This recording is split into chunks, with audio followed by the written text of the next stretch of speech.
Oi, mulher, seja muito bem-vinda. Este programa é dedicado a você, mamãe, e às mulheres que estão tentando engravidar ou estão gestantes.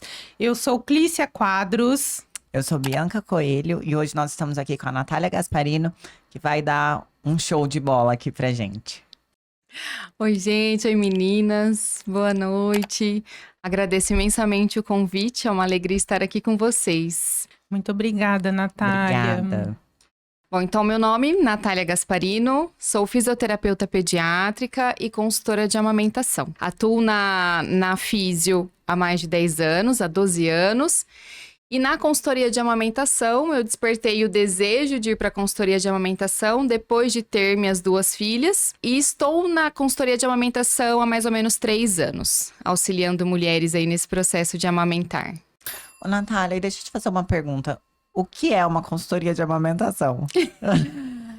Boa pergunta. A maioria das pessoas tem dúvida em relação a isso, né? Muitos me perguntam, mas precisa disso? O neném não sabe, não é nasce? simples assim, já nasce e vai pro peito. Já pega nasce de boa. procurando, né? Gente, não é tão fácil assim e as mães que já passaram por isso sabem. A consultora de amamentação, eu brinco que é o anjo da amamentação. O anjo da mulher ali, principalmente no pós-parto. Mas, além do pós-parto, a consultora de amamentação, ela auxilia a mulher ainda na gestação. Então, ela prepara essa mulher para amamentar.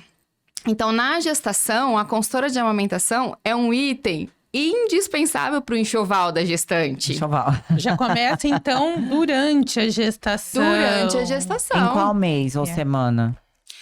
Quando as mulheres entram em contato comigo para se preparar para amamentar, eu vou acompanhando elas, alguma dúvida que possa surgir nesse período, mas eu marco o encontro para passar as orientações a partir de 34 semanas. Ali no final da gestação. Porque se a gente marca muito antes, pode esquecer. Então, eu marco assim, mais próximo da data provável de parto. Ô, Natália, me conta, que eu fiquei um tanto curiosa, o que você faz nesse período antes do nascimento com a mãe? Como que é esse trabalho seu?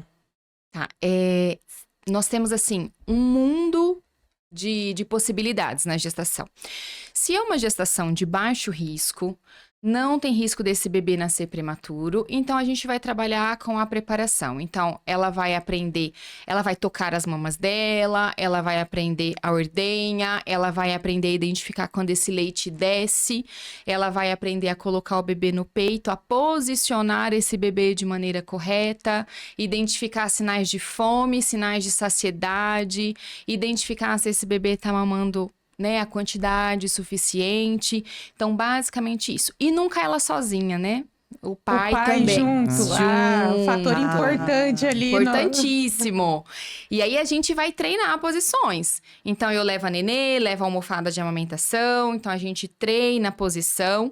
E eu treino com a mãe, treino com o pai. Também. Porque a hora que esse nenê chega, quem vai estar ali olhando aquela mulher posicionando essa criança é o pai. Então, ele vivenciar essas posturas ajuda ele a lembrar para quando essa mulher for amamentar. Você cria um cenário. Sim. Você monta um cenário. Ah, que legal, porque é muito mais fácil de entender e de aprender e memorizar do que só falar. Muito. E aí, eles podem filmar para lembrar depois, no pós-parto. E as mulheres que se preparam antes do nascimento, a amamentação é muito mais leve, assim. As chances de evoluir sem grandes complicações é muito maior. Agora, se essa gestante tem risco de parto prematuro, aí nós podemos entrar com a coleta de colostro, armazenamento de colostro, porque se esse nenezinho nascer prematuro e for para UTI, nós podemos começar a oferecer o colostro dela enquanto ele está na UTI. Então, estimular esta mama, coletar esse colostro, vai ajudar muito nos primeiros dias do bebê prematuro. Que é o mais importante, né? Ô, Sim. Natália, e essa estimulação é física? É física, isso.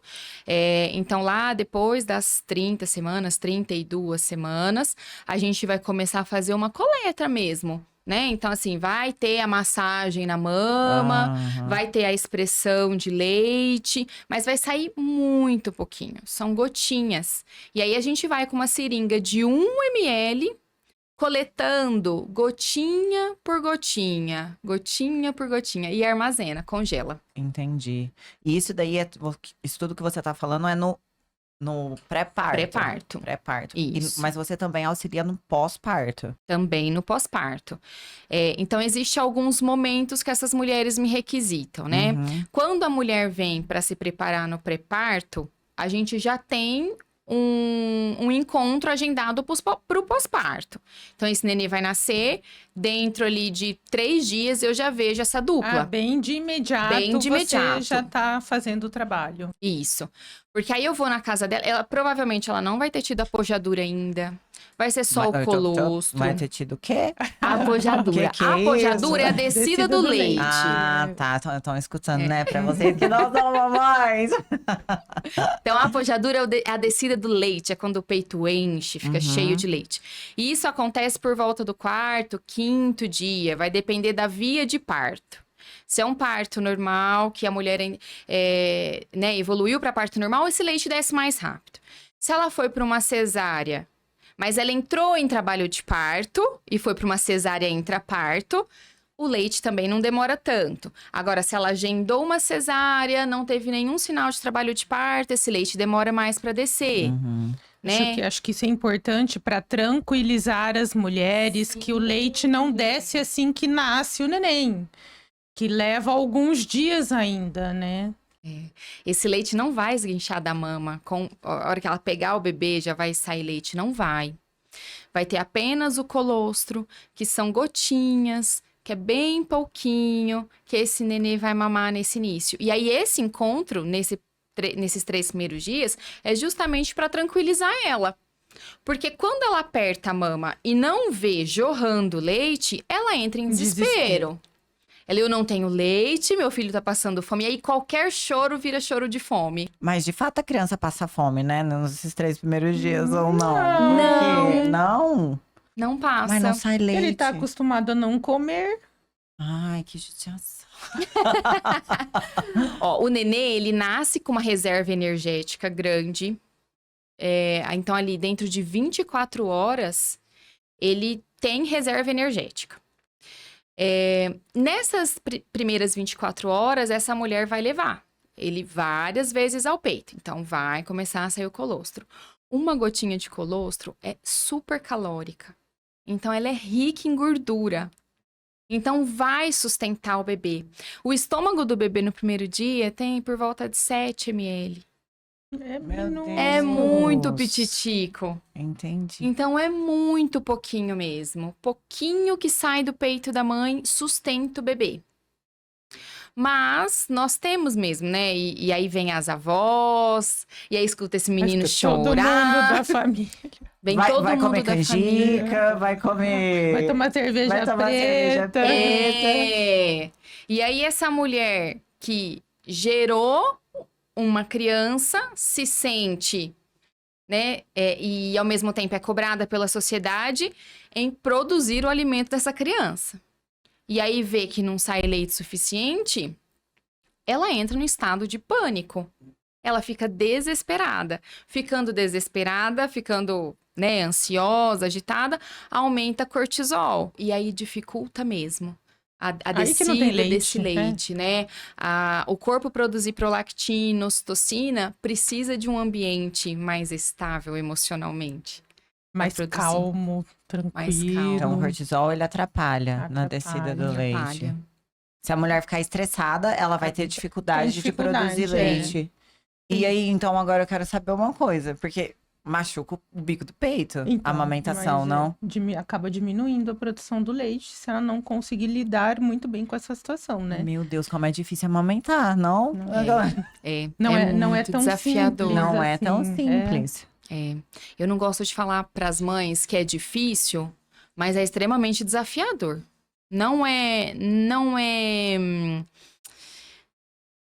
natural, mas não é instintivo, sabe? Não é ali chegar, pegar, botar o menino no peito e fim. Uhum. Não, exige todo um posicionamento, e exige todo um estado emocional adequado para isso. É claro que as mães, no puerpério, existe uma oscilação emocional, hormonal muito grande. Uhum. E essa mulher vai alterar, né, estado de humor. Não tem como ela ficar zen no puerpério. Mas o que atrapalha são excessos de estresse, né? Excesso de ansiedade, muita tensão, muito preocupada. Aí isso sim. E geralmente a sensação de que o filho tá passando fome, isso é altamente estressante. Deve ser desesperador, Porque né? acaba sendo meio instintivo, né? Você ouve o filho chorar, já vem, é automático. Mesmo que você seja tranquila, peraí, tá chorando, eu não sei o que tá acontecendo. E aí você quer descobrir o porquê que a criança tá chorando. Uhum. Só que como que se descobre? Um Não recém-nascido não fala. Então, tem mulher, eu tinha pacientes que falavam que ouvia a criança chorar, e eu já tive isso também. De repente sente aquela pojadurazinha na mama, às vezes molha o sutiã de leite, só de ouvir a criança chorar. Tanto é que o que ajuda a produção de leite? Contato pele a pele. Esse bebê precisa ficar junto da mãe. E esse bebê precisa sugar.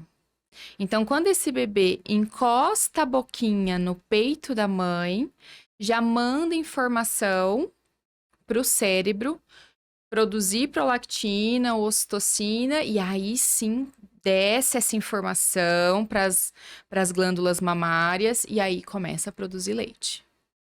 Entendi. E aí vem essa sensação mesmo da descida do leite, que algumas relatam como formigamento, como uma queimação, como uma coceira, cada uma relata uma sensação.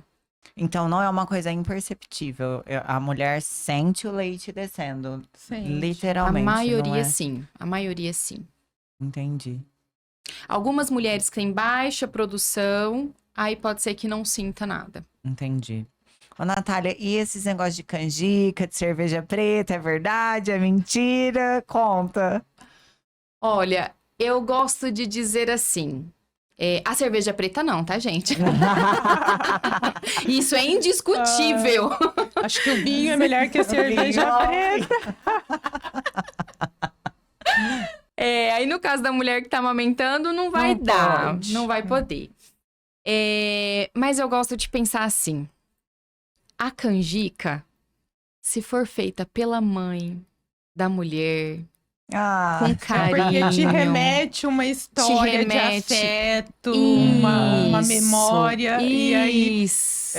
é aquela E coisa aí você alivia o cuida. estresse. Exatamente, é aí.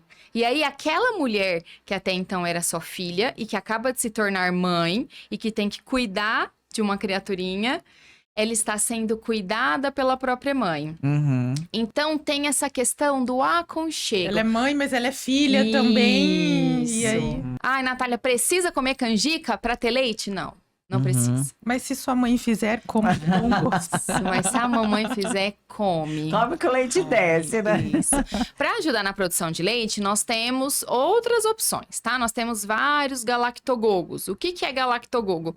São remedinhos naturais que vão auxiliar nessa produção, tá? Então, tem em forma de chá, tem em forma de gotinha. Aí, isso a consultora de amamentação, a pediatra, consegue dar conta de orientar a mulher. Entendi. Então, assim, a canjica não tem nenhuma propriedade para fazer Não é leite nada- não é descer, nada é isso? científico. Entendi, Não. não. Tá, Só que sabe o que, relação ao é, alimento. o que, que é, faz parte da nossa alimentação e que tem comprovação científica? A aveia. Aveia? Aveia. Olha, não então, sabia. um mingauzinho de aveia à noite, antes de dormir, é excelente. Porque na madrugada é onde o corpo vai regular a produção de leite. Então, comer esse mingauzinho à noite, antes de dormir, Ajuda muito. Belezinha. Ótima dica. E gostosa. É. Calórica. Ô, Natália, vamos entrar um pouquinho na questão das cirurgias da mama, cirurgias plásticas, porque a gente sabe que, dependendo do procedimento cirúrgico, isso aí dificulta ou até impossibilita, mas que às vezes é possível sim amamentar. Conta aí um pouquinho sua experiência com isso pra gente. Sim. Eu vou falar primeiro da mastopexia, que é a redução da mama. Então, nesta cirurgia, o cirurgião retira tecido glandular. Então, é o tecido que produz leite. A gente não consegue falar para a mulher o quanto que ela vai produzir, se vai produzir suficiente, como que vai ser. A única coisa que eu faço quando chega uma mulher para mim que passou por essa cirurgia de redução de mama, eu já ligo o alerta. Então, eu vou olhar para esse bebê. Quais são os sinais que ele tá dando? Ele tá ficando satisfeito? Tá ficando saciado? As eliminações dele estão adequadas? Xixi, cocô? Principalmente ali na primeira semana. Se tiver, ok, segue o baile, somente no peito. Agora, se não tiver, aí a gente entra com um complemento. Tá? Entra com uma sondinha ali no peito para complementar nas mamadas. Agora, alguns casos bem mais difíceis assim, não produzem nada. Isso é bem mais difícil, tá? O comum é que a mulher produza, pode ser que produza menos, mas produz. Recentemente eu encontrei uma amiga e ela teve o bebê, terceiro filho. Ela tinha passado por uma redução de mama depois das 2 últimas filhas e ela não queria mais ter filhos. E ela engravidou, o nenê nasceu, ela botou no peito, já sabia amamentar, né? Já tinha tido 2. E o menininho agora acho que tá com 10 meses, só no peito. Aí eu, Olha, sério? que Nossa. maravilha. Sério, por quê? Aí eu fui explicar por conta da cirurgia, pode ser que tenha uma produção um pouquinho menor, preciso complementar ela.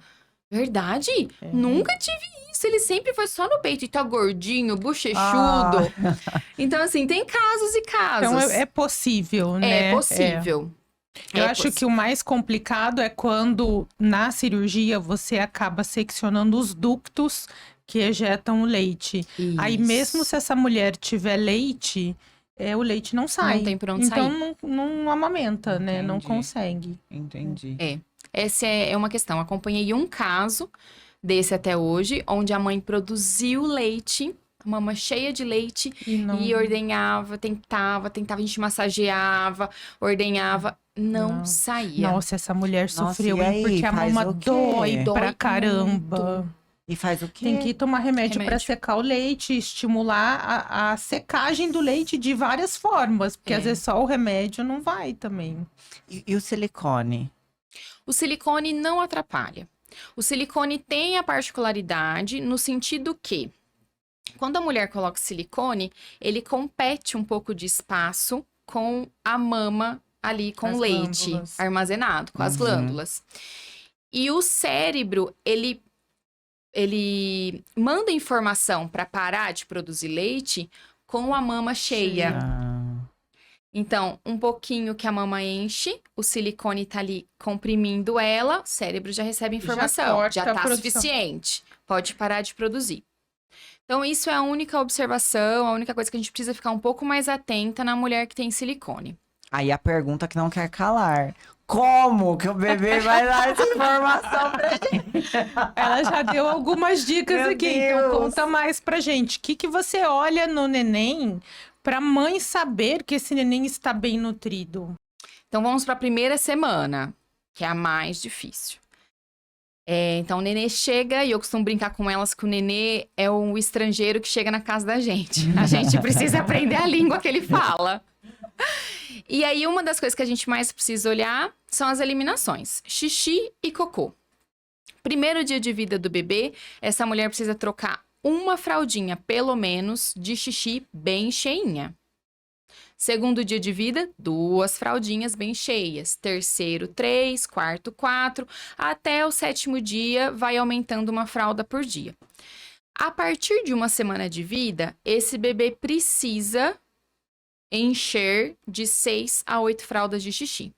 Você imagina o tanto que gasta de fralda. Meu Deus! Por isso que é bom fazer chá de fralda. Exatamente.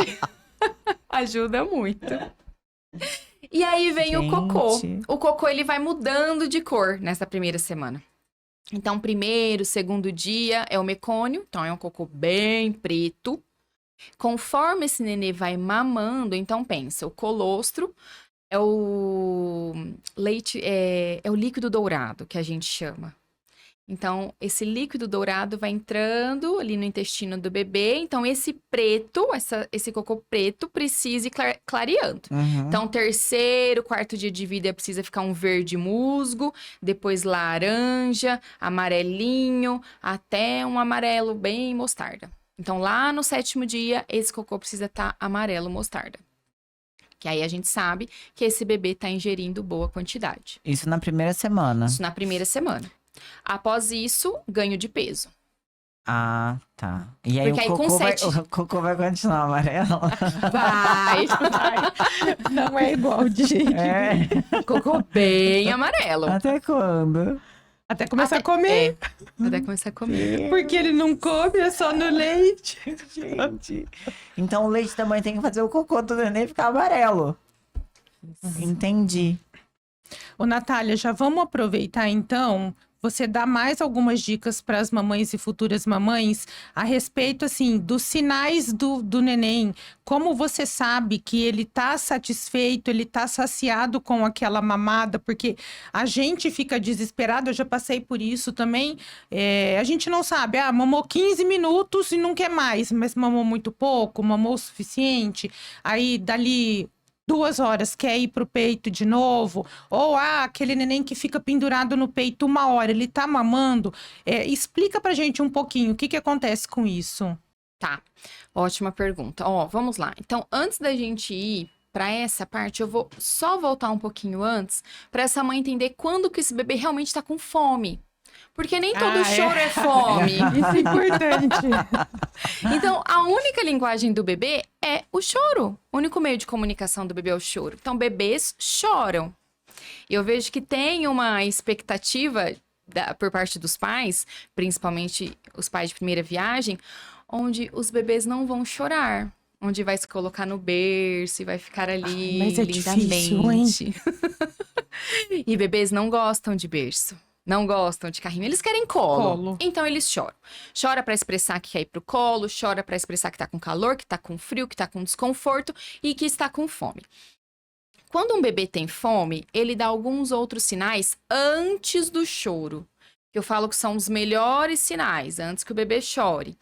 Então ele começa a ficar um pouquinho mais desperto, começa a rodar a cabeça, a abrir a boca, como se estivesse buscando. Ele encontra a mãozinha e começa a mamar a mãozinha, começa a chupar a mãozinha. Desses sinais que estão suaves, ele começa a ficar um pouco mais agitado, tem movimento de perna, movimento de braço, e aí chupa com mais vigor a mão. Se a mãe não entendeu até aí ele entra no choro. Entendi. De fome. Entendi. Tá? Então, viu esses primeiros sinais, a mãe leva pro peito. Então, posiciona. Esse bebê, em média, tá? Ele, geralmente, uma mamada eficaz aí, 20 minutos, mais ou menos. Mas tem bebês que ficam menos, 5, 10 minutos. Quem são esses bebês? Bebês nos primeiros dias de vida, vai ficar pouquinho, vai mamar muito pouquinho e vai dormir, dorme rápido. Bebês prematuros, mamam um pouquinho e logo dorme. E tem os bebês que ficam muito, querem ficar 1 hora no peito, 50 minutos no peito. Então, os extremos, a gente precisa olhar. O que está acontecendo com esse bebê que está mamando um pouquinho e logo dorme, e com esse bebê que fica 1 hora? Hoje, fala-se muito, né, da anquiloglossia, que é a língua presa. Uhum. Então, um bebê com alteração de frênulo lingual, ele não consegue ordenhar o leite suficiente. Então, ele tem alterações nesse tempo.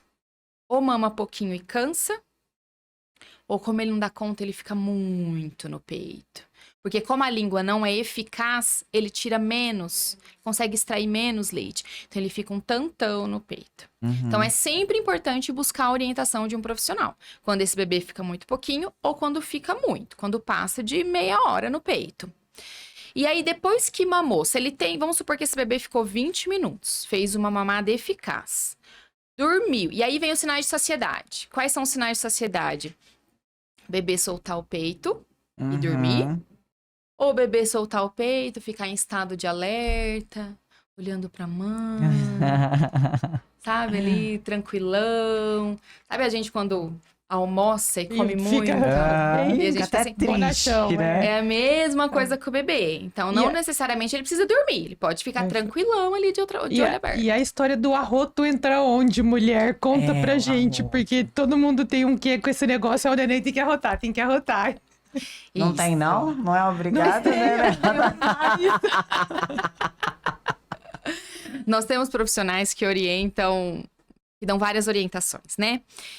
O que eu gosto de orientar? E os pais têm muito essa angústia de ter que colocar o bebê para arrotar. Eu preciso ver meu bebê arrotando. Então, terminou a mamada, eleva o bebê. Pode elevar aqui, pode só colocar sentadinho aqui e apoiar o tronco dele, esperar ele arrotar. Esse arroto precisa vir ali com 10 minutinhos. Eu costumo falar. Tem pais que ficam 20 minutos. Então, mas tem que ter o arroto? Não. Não. Você pode botar seu neném pra deitar sem ter arrotado. Pode. Porque se esse bebê estiver fazendo uma pega, estiver bem acoplado, não vai entrar ar. Se não entrar ar, não vai sair arroto. Agora, se ele estiver escapando da mama... É aquele neném que mama fazendo barulhão. Aí, sinal que tá entrando um monte de ar. Ele vai precisar arrotar mesmo, tá? Mas mamou. Viu que ele mamou bem. Segura ali. Eleva um pouquinho. Coisa do quê? De 10 minutinhos? No máximo, no máximo. E eu costumo brincar que assim, no primeiro mês de vida, onde a gente tá se acostumando com o organismo daquele bebê. Depois não precisa mais. Porque senão os pais, principalmente na madrugada, eles perdem muito tempo. Porque aí bebê mama meia hora. Aí ele faz cocô. Aí a mãe vai trocar a fralda, mais 10 minutos. Aí vai trocar a fralda, ele acha ruim, ele chora. Aí ele quer mamar de novo, mais 20 minutos mamando. Se esperar 20 minutos pra rotar, vai dar o tempo da próxima mamada. Que geralmente é de 2 horas, 2 horas e meia, 3 Daí a horas. coitada Era uma da mãe não pergunta dorme. Aí você acha que ela não fica estressada no outro dia também? Lógico, é um ciclo vicioso o negócio, se você não conseguir ter uma organização, né? E uma calma, que a calma é fundamental. Muito. E um parceiro, né? Pra ajudar. Na madrugada, principalmente. Então, mas o parceiro não tem peito, ele faz Pra o ajudar, quê, não, né? gente? Pra fazer a Mas parte tá dele. lá, Ou ele põe troca a moral. fralda, bota menino pra rotar, traz uma água pra mãe. Apoio moral ali. A mulher vai passar sozinha. Daí fica os dois acordados. Fica os dois acordados. Eu ia fazer, se eu tiver. Eu ia fazer ficar acordado comigo. Aqui ninguém dorme. Justo. Se eu não durmo, ninguém dorme. Ô, Natália, deixa eu te fazer uma outra pergunta. A questão do mamilo, que tem um mamilo reto, o mamilo invertido e o mamilo... É o plano e o plano, invertido, né? invertido e o normal. Protruso, Protruso, isso. normal. E atrapalha? Ou melhor, tem influência na amamentação? Sim. A anatomia do mamilo tem influência na amamentação. Porém, mamilos verdadeiramente invertidos é bem difícil. Até hoje eu nunca vi nenhum verdadeiramente invertido, tá? O que eu encontro muito é o mamilo plano, que é quando não tem o bico. Só que aí você aperta, às vezes ele até faz. Isso, aí ele faz o bico. Você consegue fazer uma pega ali, né? E então, assim, o que dá um pouquinho mais aí, mais desafiador é o verdadeiramente invertido. Mas aí nós temos artifícios que através de um vácuo a gente coloca na mama, puxa, como se fosse uma seringa, E aí protrui esse bico e coloca o bebê pra mamar. Você consegue tracionar esse bico pra frente? Sim. Tipo aquela bombinha manual que usavam antigamente pra Isso. tirar leite? Isso. Ó, já me conta esse negócio de bomba de leite, que isso aí existe ainda? Existe. A mulherada usa. Usa muito. Mas não é mais essa de puxar assim, que Não. faz Tem algumas bombas manuais que a mulher encaixa na mama e aí tem que ficar bombeando ali. apertando pra fazer esse vácuo e extrair o leite. Eu falo que é muito cansativo e geralmente pouco eficaz. A chance de machucar o mamilo com esse tipo de bomba extrator é grande. E a gente tá esse período de amamentação que a gente não pode, né, ter outra chance de machucar esse mamilo. Então, as bombas elétricas, hoje nós temos, assim, diversas marcas no mercado, elas vêm com essa função. E hoje nós temos dupla sem fio. Então, tem maquininha que a mulher consegue Põe colocar nas dentro duas. do sutiã, as duas, e sai pra fazer as coisas. Aquele negócio. Tom. Tom, Ela vai tom. no supermercado com a bombinha lá. No...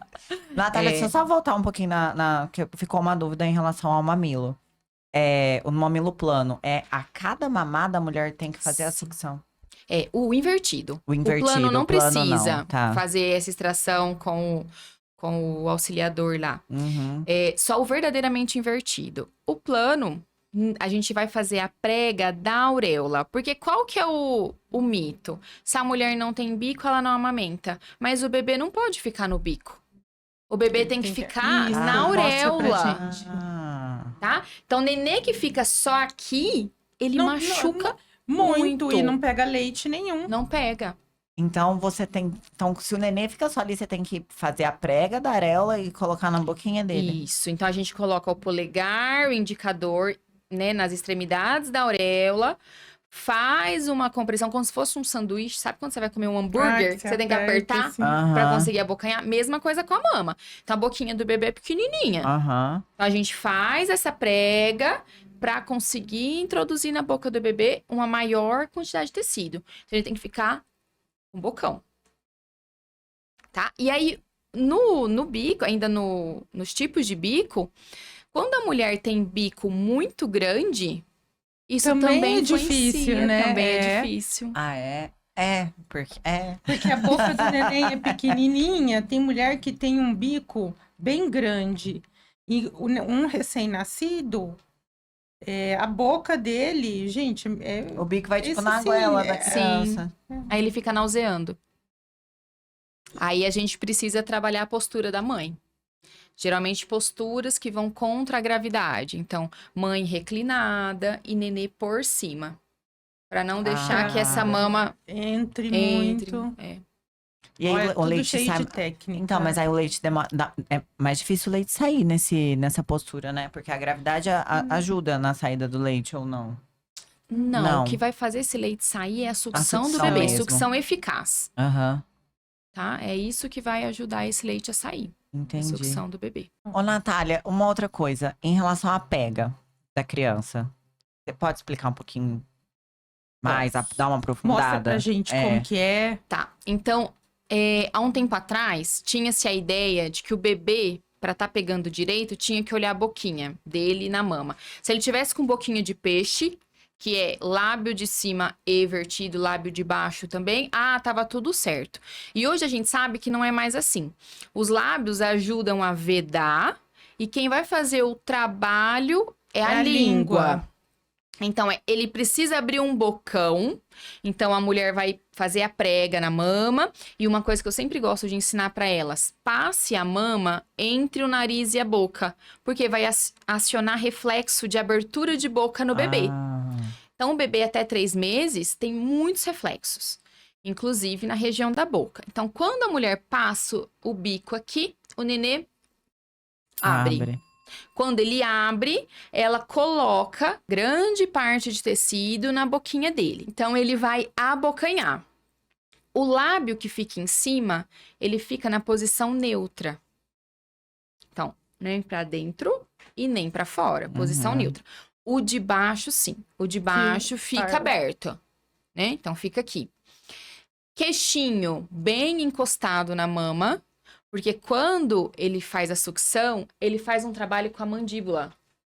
Então, esse queixinho vem aqui, ó, e ajuda a massagear. E onde vai ajudar a sair o leite, sair melhor o leite. Isso.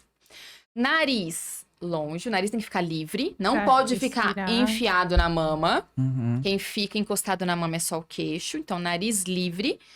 E lá dentro, a língua vai fazer o trabalho de ordenha. Então, essa língua abraça a mama e vai fazendo esse trabalho. Então, na Entendi. verdade, não é o lábio. Não. É É a a língua. língua que faz tudo. Isso. Por isso que não dá certo a a- mamadeira entrar. Que a mamadeira, ele não faz isso. A mamadeira, a criança faz a pressão com o lábio, né? É outro tipo de pressão, de sucção. Não precisa ordenhar com a língua. Entendi. É só a boca. É só boca. E daí a gente entende que para amamentar, não é só a questão de alimentar. Não, seu isso filho. eu tô passada. É a questão muita de coisa. um trabalho bucomaxilo, de musculatura. Sim. Tem a parte de respiratória, tem tudo a ver com a amamentação também, né? Tem. O nenê precisa coordenar muita coisa. É claro que isso é reflexo, né, do bebê. Mas, assim, quando um bebê tem uma desordem na boquinha, aí ele não mama bem, ele não ganha peso, não vai. E aí ele tem que coordenar a sucção com a respiração e a deglutição. Então, um bebê que nasce prematuro, por exemplo, tem esse sistema imaturo. Uhum. Aí é onde tem dificuldade em mamar. Então, tem várias questões de organização. Por exemplo, eu como físio agora, vou falar. Os bebês que têm alteração de pescoço, torcicolo, não mama bem. Ah, Eles têm Por preferência causa de mama. postura. Porque precisa da musculatura do pescoço para conseguir se estabilizar e mamar bem. peraí, você falou isso agora. O normal é o bebê pegar as duas As mamas. duas. As duas mamas. Às vezes aquele neném que a mãe fala, ele só gosta de um peito, alguma coisa pode ter relacionada a isso. Sim. Quando me falam que o bebê tem preferência de peito, alguma alteração músculo-esquelética tem. Alguma alteração de função tem. Boca, pescoço. Ainda mais se a anatomia da mama da mãe for parecida. Assim, agora casos onde a anatomia das mamas é muito diferente, aí tudo bem, aí justifica. Agora, quando não, mamas iguais e bebê tem preferência, aí me fala de uma alteração de função, de musculatura, de pescoço, de face. Uhum. De face também. Face também. Porque ele utiliza muito a face, né? Pra conseguir sugar. O bebê, você falando isso, eu lembrei que tem o lábio leporino. Leporino. Não consegue mamar, então. Quando é só o lábio leporino, não tem a fenda Aham. palatina, Aham. é mais fácil. Tem vários artifícios. A gente precisa posicionar bem essa mama para cobrir esse lábio, porque os lábios têm que fazer a vedação. Então, se ele está aberto, eu preciso colocar ali alguma coisa para vedar. Hoje já tem outros recursos de mães que colocam como se fosse um esparadrapo aqui. E aí prende aqui no narizinho. Então, fecha aqui e prende aqui. Ah, Tudo para auxiliar na amamentação. Agora, quando é fenda palatina, aí é mais desafiador. difícil. É mais difícil. Ô, Natália, agora fala um pouquinho pra gente a respeito daquelas fissuras, os machucados. Porque a gente sofre, porque dói e a gente não quer parar de amamentar. Então, a gente amamenta com o bico rachado, o bico sangrando. Passa pra gente o que você faz de orientação, como que você ajuda essa mãe. Hoje a gente sabe que a maior causa de desmame é a dor. Então, uma fissura mamilar tem uma dor descomunal. Então, assim, as mulheres ficam alucinadas de dor. É onde tem, né, os relatos de, nossa, eu amamentava mordendo a fralda. nossa. Eu gritava de dor. Meu nenê chorava, eu sabia que tinha que mamar, eu já chorava também, porque eu tinha muita dor. E aí pode sangrar e tudo mais. Então, o que é a fissura?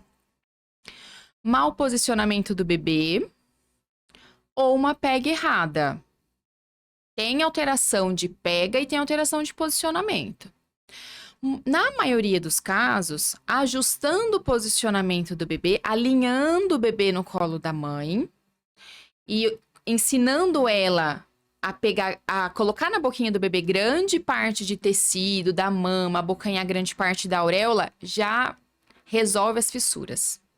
Porque a fissura é quando o bebê fica só no bico, tá?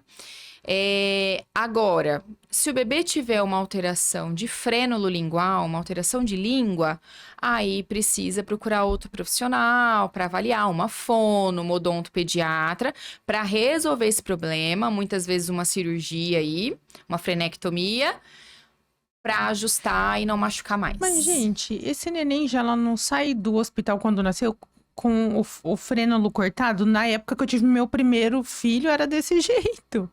Já vai lá, já vê aquela linguinha presa, dá um piquezinho na língua, pronto, já resolve o problema. Não faz mais isso. Faz quando é uma alteração clássica. Quando é muito evidente, muito visível. Isso. Porque senão, às vezes, só vai perceber a hora que estiver lá tentando amamentar.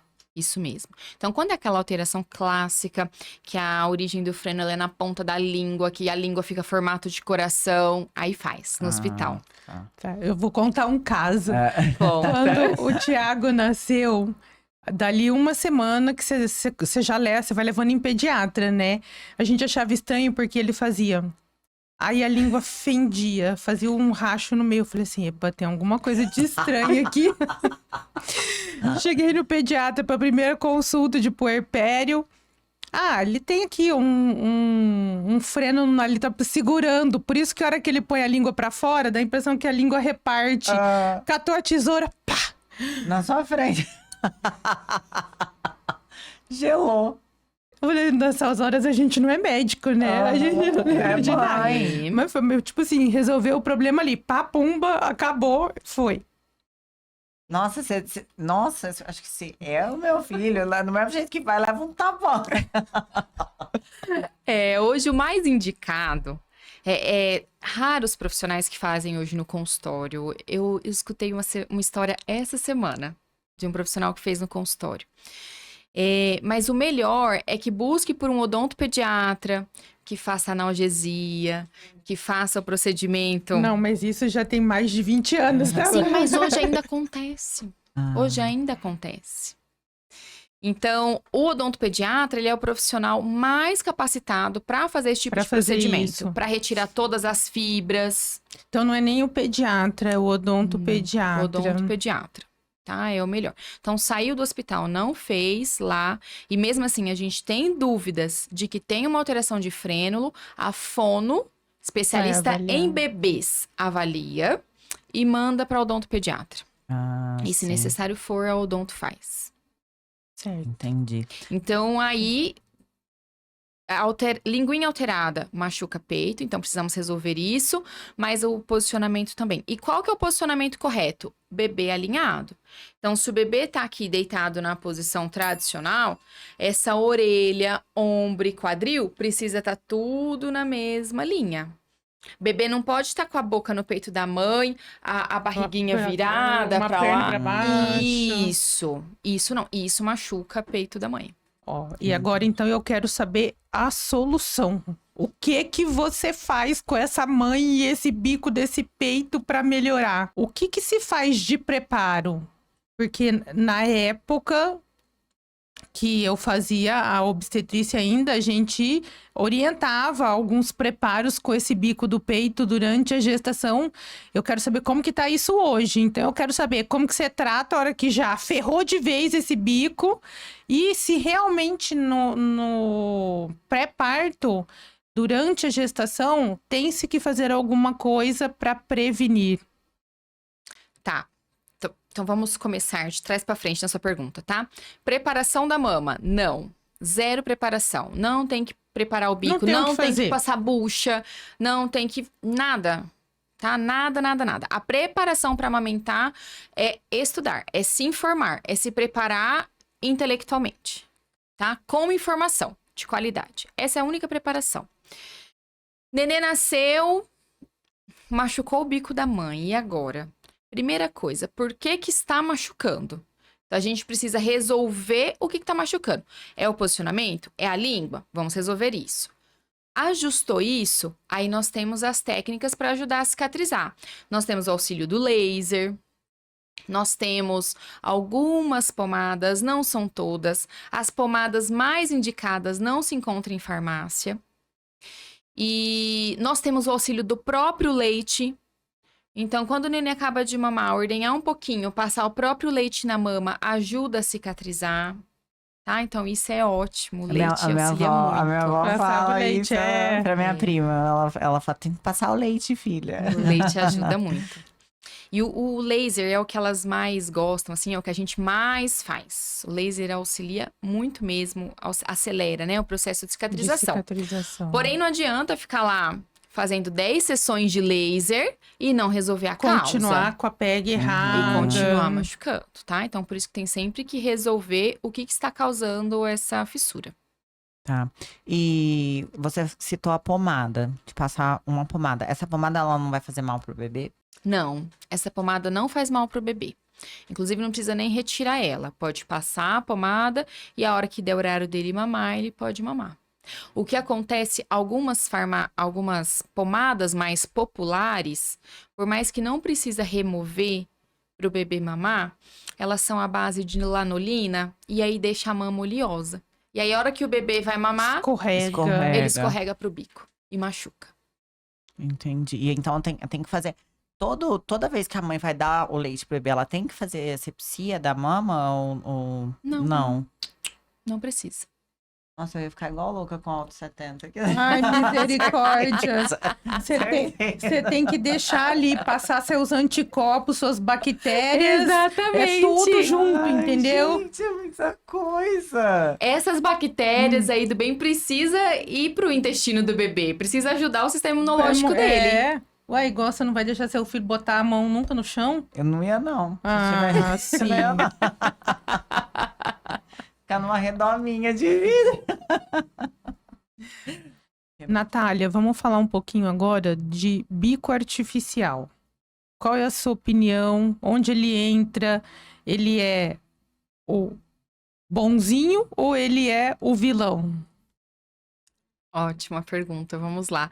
Todas as famílias, quando me contratam, e quando elas chegam já com o bebezinho ali grande assim, né? Passado uma semana, e às vezes chega com uma chupeta, eles falam assim: ah, eu sei que você é contra, mas eu já dei chupeta. Então, não é que eu sou contra. Eu gosto de expor para a família o risco que corre dando a chupeta ou dando a mamadeira. Então, quando a família dá a chupeta, é porque esse nenê tá chorando muito, tá querendo ficar muito no peito. Aí a mãe resolve esse problema com dar a chupeta. Então, quando ela dá a chupeta, esse bebê vai menos pro peito. E principalmente nos 3 primeiros meses, a gente fala que esse bebê precisa de livre demanda. Então, ele precisa ir pro peito várias vezes para estimular essa produção e ter leite o suficiente. Aí a mãe fala assim: ah, mas ele tá fazendo meu peito de chupeta. Ele já mamou o suficiente e tá fazendo meu peito de chupeta. O nenê, depois que ele se sacia, ele precisa fazer a sucção não nutritiva. A sucção não nutritiva é quando ele fica com movimentos bem levinhos no peito. Não são mais aqueles movimentos vigorosos de ordenha de leite. Então ele fica ali dormindo. E aí ela acha que tá fazendo o peito de chupeta. Mas não. Esse estímulo na mama auxilia na produção, auxilia na regulação do bebê, ajuda ele a se acalmar, ajuda no sistema orofacial. Isso aí é o tranquilizante do neném. É o tranquilizante do bebê. Então, ele precisa da sucção não nutritiva. Então, o peito, ele não é somente alimento.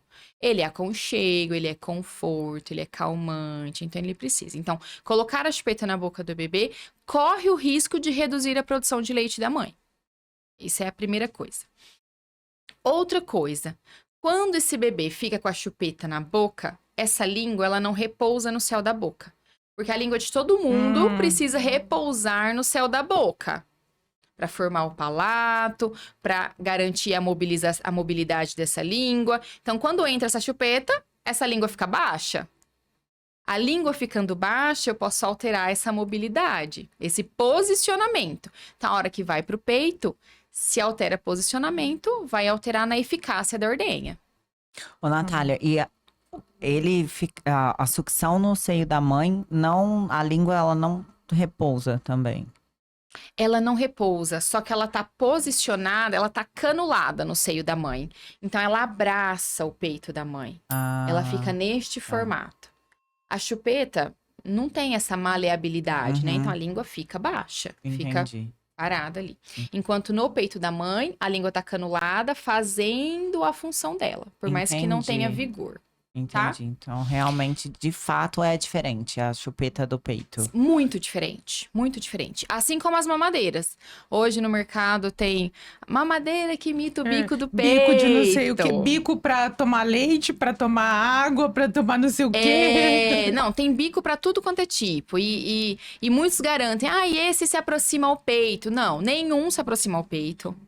Nenhum é risco zero pra desmame. Na mamadeira, o bebê consegue extrair o leite muito fácil, diferente da mama. Na mama, ele precisa ordenhar e esse leite demora a descer uns segundinhos ali. Na mamadeira, não, ele botou a boca, o leite sai. Até engasga, né? Até engasga. A hora que pôs na boca já é... E nenê é esperto. Ele viu que ele gasta menos energia, ele vai optar por aquilo que ele gasta menos energia. Então, as chances de um desmame são altas. E aí, desmame pode ser dentro de uma semana, pode ser dentro de um mês, pode ser dentro de 3, sendo antes do primeiro ano, a gente considera um desmame precoce. E até quando tem que amamentar? Essa é uma pergunta que, meu Deus. Exclusivo, somente no peito, até 6 meses. Juntando com a amamentação, em conjunto com a alimentação, até quando a mãe e a criança quiser. Tá? Então, tem casos de mãe que desmamam, ali fez 1 ano desmama, 1 ano e meio, 2, 2,5, 3, 4, aí a gente encontra de tudo. E a alimentação da mãe, como é que é durante a amamentação? Conta aí o que pode, o que não pode comer, porque a mulherada quer saber isso aí também. Gente, pode tudo, até que se prove o contrário. Tá? E que prova o contrário é o neném chorar, né? Não, peraí, vamos falar. Não pode tudo, não. Não pode bebida alcoólica. Bebida alcoólica, não. Tá? Depois, quando o bebê cresce ali um pouquinho, que ele consegue ficar um tempo maior sem ir pro peito, aí a mulher consegue tomar, por exemplo, uma tacinha de vinho, mas ela precisa passar um tempo sem amamentar. Então, até 6 meses, é mais seguro 0 consumo de álcool, tá? Agora, comida. Pode comer carne de porco, pode fazer o que quiser. Tudo. O que vai mudar quando o bebê apresenta alguma intolerância? Bebês com intolerância à lactose, aí sim, aí a mulher precisa adaptar toda a alimentação dela. Igual eu tenho uma mãe assim, o bebê é intolerante à lactose. Então, se ela come qualquer coisa que tenha risco de lactose, uma farofa, um tempero que teve alguma coisa... Uma faca que cortou. É isso. O bebê demonstra. Tá? Aí tem que ser uma alimentação bem direcionada. Caso contrário, pode comer... Não precisa passar vontade de nada. Não precisa. É claro que os excessos não são bons. Sim. Né? Então, a mulher que come uma barra de chocolate todo dia. Aí não. Não, mas não isso é aí legal. nem amamentando, nem sem nem sem amamentar. Exatamente. A regra é a mesma. Muito bom. Natália, agora eu vou te pôr na saia justa. E você, porque eu sei que você tem filho, você amamentou? Como foi a sua experiência com a amamentação? Eu amamentei. Eu não era consultora de amamentação ainda, como eu disse no começo. Então, a Helena nasceu. A Helena hoje está com 6 anos. Amamentei a Helena. Não tive grandes dificuldades, a não ser no período de apojadura. Muito leite, muita dor, muito desconforto. Mas amamentei a Helena. E eu tinha uma visão bem romantizada do processo. E aí, quando eu engravidei da Júlia, a Helena tinha 1 ano e 4 meses. mamava ainda. Então eu queria muito amamentar grávida. E eu queria muito amamentar as duas, juntas. E aí eu consegui, amamentei durante toda a gestação. Nossa. Não é romântico, como eu pensava que era. Porque eu já tô aqui assim, eu nem tenho vontade de ser mãe, mas eu já tô aqui assim, ai, que lindo, grávida dando mamar. É tipo gemelar, né? Não, às vezes um pouco pior, não sei. Foi tranquilo, assim, nos primeiros meses, mas no final da gestação, onde estava muito cansada, eu comecei a ter a perturbação na amamentação, que é um tema que quase ninguém fala. A perturbação na amamentação, você, enquanto amamenta a criança, você tem vontade de empurrar a criança, você não tem vontade de ter ela ali. É horrível. É horrível, é um sentimento que você não controla. E ao mesmo tempo eu não conseguia desmamar. Então eu fui limitando lugares e tempo, e aí eu fui conseguindo controlar. Porém, quando a Júlia nasceu, a Helena com 2 anos, ela regrediu. E aí ela queria mamar Foi pro peito. muito, mas muito. Então ela não mamava mais à noite, ela mamava 1, 2 vezes no dia. E aí ela voltou a mamar na madrugada, a mamar durante o dia, de hora em hora. Amamentava as duas. As duas. Eu tenho foto até Você hoje fazia lá. só isso da vida também, né? Só isso. Amamentava as duas, porque... Eu escolhi ficar em casa com elas, desde que a Helena nasceu. E a Júlia nasceu na pandemia. Então, a Júlia nasceu 2 meses depois começou a pandemia. Então, aí que eu ficava em casa mesmo. Mas é muito desafiador para a saúde mental. Mas você sobreviveu. Mas sobrevivi, amamentei a Helena até o 6º mês de pós-parto da Júlia. Aí desmamei a Helena. Então, a Helena mamou até 2 e 7. E a Júlia mamou até 3 e 7. Muito bem. Parabéns. Nutridas. Parabéns. Obrigada. Natália, assim, uma pergunta também que eu acho que é bem válida fazer. E a mulher que não consegue amamentar? A mulher que não consegue amamentar, ela merece muito o nosso abraço, o nosso acolhimento, porque é uma situação muito frustrante, porque a mulher intuitivamente ela se sente na obrigação de amamentar. E nós temos várias situações onde pode acontecer que ela não consiga, pode acontecer que ela consiga 1 semana, pode acontecer que ela consiga só 1 mês, 2 e pare, não consiga ali manter os 6 meses, que pelo menos era o que ela queria. Então isso é muito dolorido. E elas sofrem muito. Muito. Elas ficam dilaceradas emocionalmente. Então, para essas mulheres, o nosso apoio, o nosso abraço e dizer para aquelas que conseguiram 1 dia de amamentação que toda gota de leite importa. Não é o tempo, é a gota do leite. É aquilo que aquele bebê teve a possibilidade de receber. Isso é a melhor parte. E que tá tudo bem, né? Que tá tudo e que bem. você não é menos mãe porque você não conseguiu amamentar o seu neném. De forma alguma. Porque é um conjunto e você tá lá e é o carinho, é o colo, é o afeto, é o cheirinho. Fato de ter gerado você pôr aí, lá. né? E então, assim, eu acho que isso é importante porque realmente é muito difícil amamentar. Não são todas as mulheres que tiram de letra. Então, assim, parabéns para todas as mães em geral. Exatamente. A amamentação, ela não é troféu nem selo de garantia de qualidade de mãe, né? Então, a conexão com o bebê, ela acontece em outros momentos. A hora que se você não conseguiu amamentar e vai oferecer a mamadeira, faça desse momento de conexão. Olhe nos olhos, ofereça a mamadeira olhando nos olhos, conversando, cantando. Isso vai ter muito mais efeito, vai ser muito mais amoroso e de conexão com o bebê do que a mulher que amamenta e fica no celular. Tá? Então, assim, o peito não é a única forma de vínculo, de criar vínculo com o bebê. Perfeito. Natália, e agora pra gente encerrar, se você queria saber se você quer deixar algum recado para essas uma mulheres, mensagem para as mães. Uma mensagem para as mamães agora nesse mês das mães, a gente iniciando aí o mês de maio com você. Ah, claro. Bom, o meu recado para as mães que desejam amamentar, eu digo, né, se procurem informação, se abasteçam de conhecimento, principalmente durante a gestação, e se preparem muito. Muitas vezes as mulheres ficam muito preocupadas com o parto, mas o parto passa super rápido. E a amamentação fica por vários meses. É um processo que vale muito a pena para a mãe, para o bebê, para a saúde dos dois. Então, vale muito a pena investir nesse processo e se dedicar. É isso, Natália. Muitíssimo obrigada pela sua presença, por esse... A gente agradece por beber do seu conhecimento. Beber do seu conhecimento. Adorei. Gente, a gente termina por aqui esse episódio especial para as mães. Até o próximo. Beijo. Tchau, tchau.